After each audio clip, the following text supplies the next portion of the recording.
In the beginning, a cadre of imperial magistrates and a council of spiritual advisors concocted a mythos of how the world began, and several prophecies to follow up and extend the story throughout the course of history. This one, in particular, has got to be my actual favorite theory amongst them.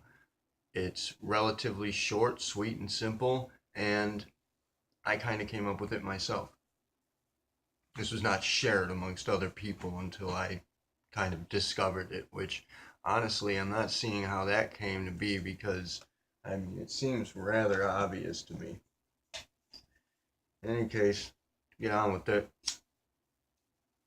We know the story about the Bible, and who cares how it happens or what the reality of it was ultimately in regards to this particular theory. That doesn't actually matter.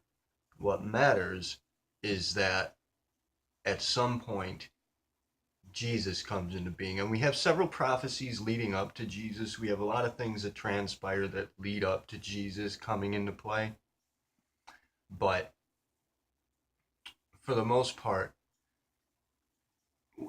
speaking with beginning, we have the stories of how the world began, and we have several different stories as to how the world populated and got along its way throughout the route of its evolution, which it is evolution. I'd like to state herein that there's no need to divide creationism and evolution. They are not mutually exclusive. These two can go hand in hand. In fact, evolution would be the standard method by which a creator would have created species as we know them. So, I mean, that's going to be a part of the debate that we're clearing up. The debate in and of itself is redundant, and actually, there is no real argument transpiring. Now, insofar as the story goes, leading up to Jesus, we could have various different plausibilities there. It could have been aliens, like we suggested in the last option.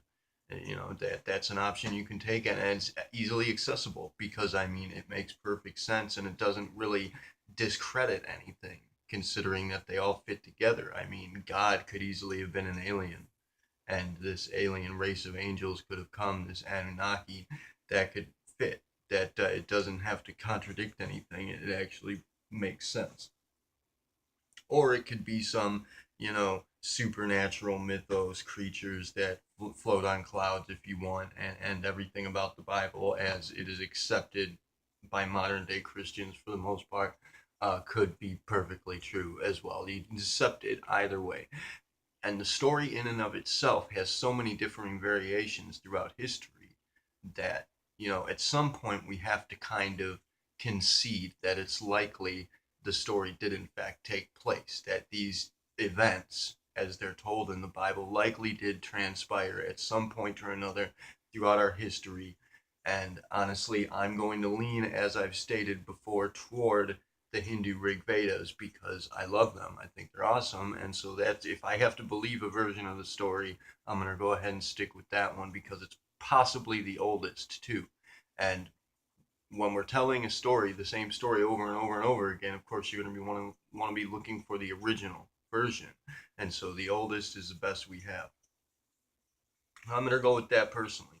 Now, what matters here in this particular theory is that the collection of stories and the ensemble of roles that were placed together to create the Jesus figure, which we know that Jesus is an amalgamation of several different characters throughout history. We have Mercury, we have fucking Ra, we have Hermes is Mercury, we have who else was there? There's a bunch of them. I can't remember their names now offhand. Some of you can. Maybe present them in the comments, please, if you have them. I think Horus might have been one. I don't know, but there are a bunch of different various Jesuses throughout history that tell the same story. Born of a virgin birth, raised the dead, walked on water.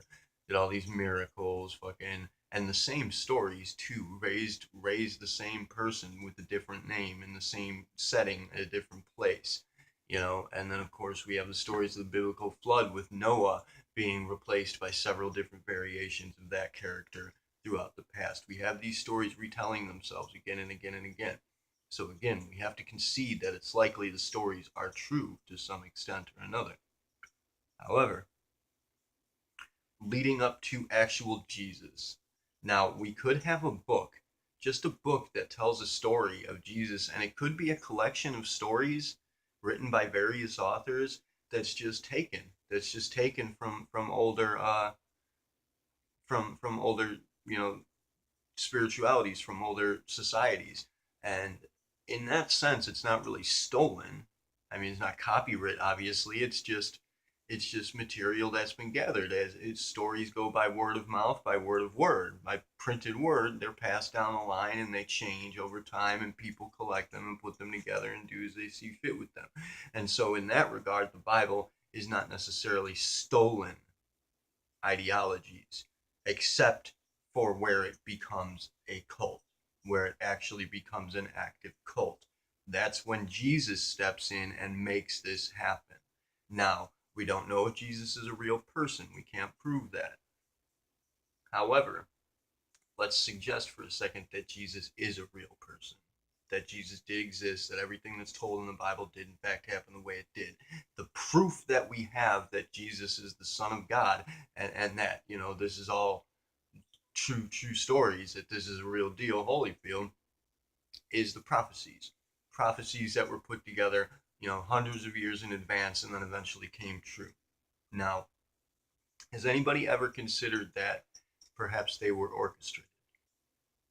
And not only orchestrated, perhaps not only were the prophecies perhaps fulfilled deliberately by people who were capable of setting that up, say the Roman Empire, but perhaps they were even written that way, and perhaps even are written that way, and still this in this day and age we have the fulfillment of yet more prophecies from the Bible, from biblical scripture, waiting to transpire, to unfold.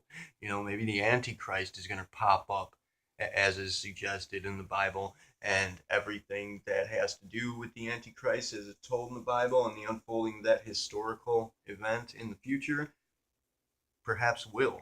And mainly because people will believe it. They'll buy it. They'll consider that it happening is, you know, decisive, actual, arbitrary proof to the reality of it, that the prophecies are coming true, where in fact, our country and indeed our world is run by this religion, by people who believe in this religion, or at least pretend to believe in this religion. So, were these scriptural prophecies were to begin coming true,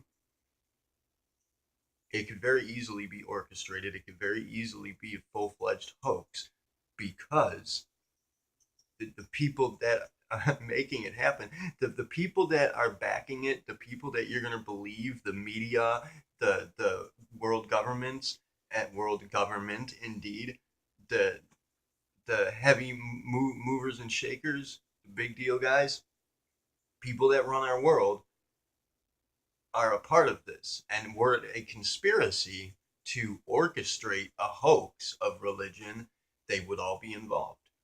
They'd all happily be involved. I mean, it's all still falling back to the Roman Empire, which still rules the world to this day and is in fact behind the organization of several world governments together as a conglomerate. And in fact, the corporate entities that own us as people, technically, legally, are in fact run ultimately by the Vatican and by Rome, in some ways. Maybe perhaps not the Vatican directly in and of itself, but Rome for sure. And the Vatican may be a front for the religious aspect of it, which essentially the religion in and of itself, as it was in fact invented and put into play by Christianity, is, for all intents and purposes, a, a spiritual politic or political spirituality.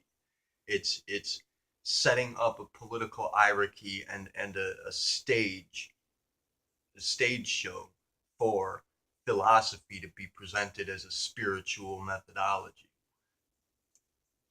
And considering that all of the token regards ideologies that are involved in the creation of Christianity are in fact taken from elder spiritualities, it's all put together into this perfect puzzle, so to speak, this mosaic that kind of collects all of the ideologies they wish to make use of. Say somebody orchestrated the Bible in and of itself. Somebody wrote the Bible with the intent of, the Roman Empire or whomever it happened to be at the time went ahead and decided we're going to write this story, and then we're going to wait a while and we're going to make it happen. And when we make it happen, we're going to own the world because people are going to believe that we are backing the one true God. Monotheism is born. Religion essentially is born in that instant. And what they might have done is perhaps created a collection of egotisms, of ideals, and incorporated entities, identities from previous characters, as is very heavily evidenced, to create the Jesus character. And then at one point, when the time was right, they found him. They didn't find the real Jesus. They found somebody and made him Jesus. And they went out, they put all of their backing, all of their money, all of their efforts, everything they had to create this stage show of Jesus, their political head figure fulfilling the prophecies. And this is very clearly evidenced, in my opinion, by Jesus on the cross saying, "Why hast thou forsaken me?" Why would he say that?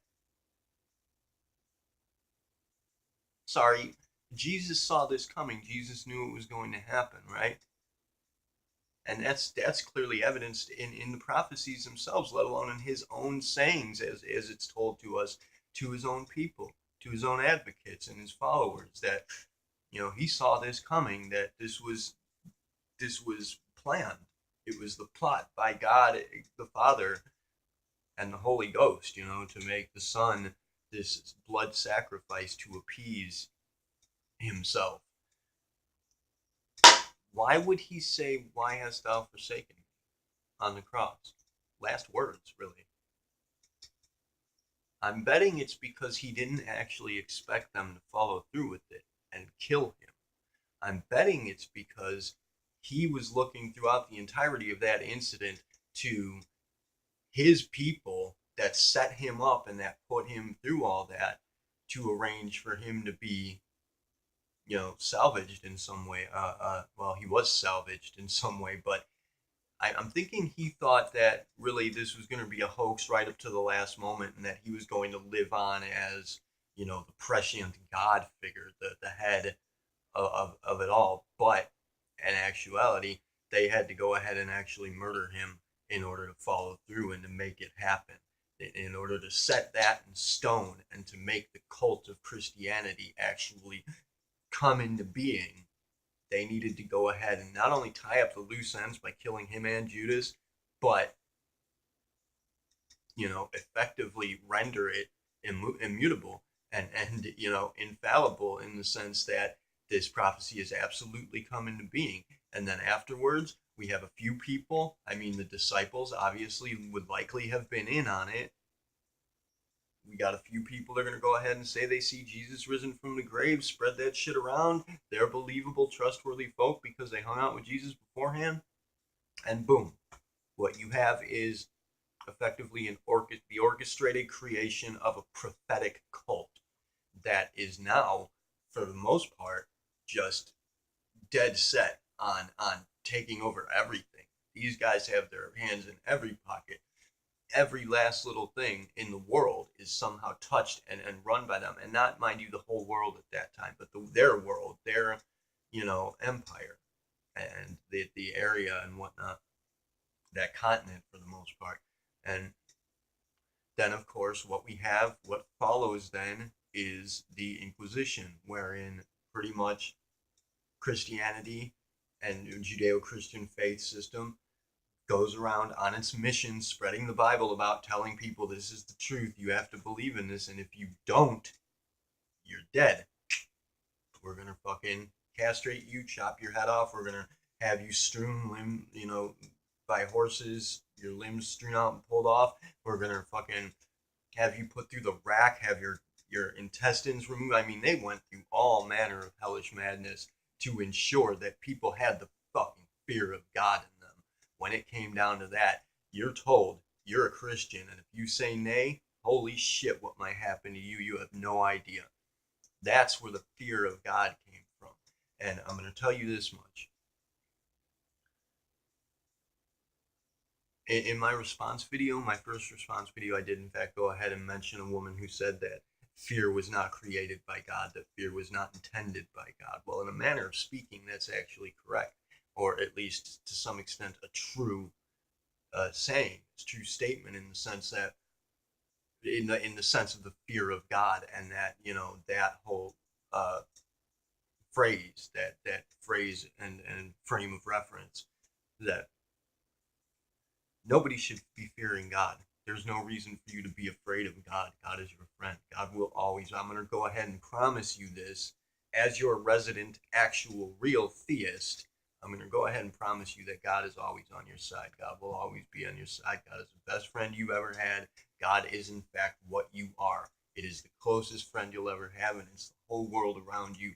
God is on your side, and we all of us, including ourselves and me and I and myself and God, all of us have a vested interest in making the very best out of this life that we can, doing the very best that we can with it, and continuing on as best we can.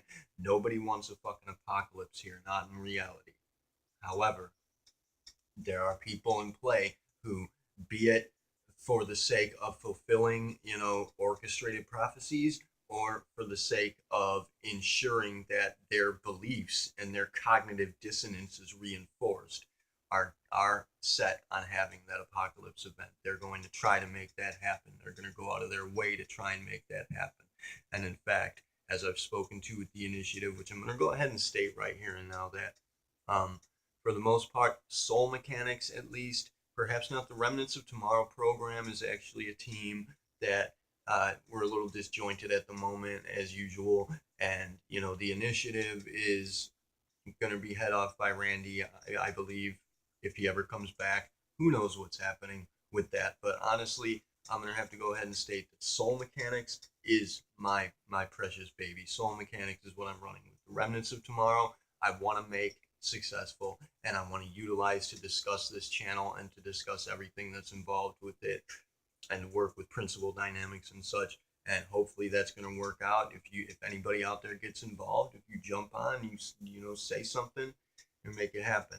But just so insofar as stands Soul Mechanics for the moment, unless anybody else starts to pitch in videos, this is mine. This is my baby, and I stand alone on this one.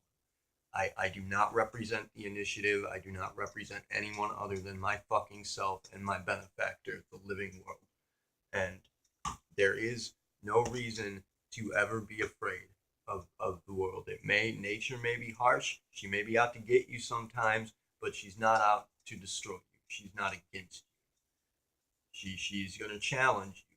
Life is going to challenge you and present you. With each challenge comes an opportunity, and with each opportunity comes a responsibility that requires a certain degree of lucidity to take advantage of. And it's what Soul Mechanics promotes, is lucidity. And so I suppose I can cut it right there in saying pretty much that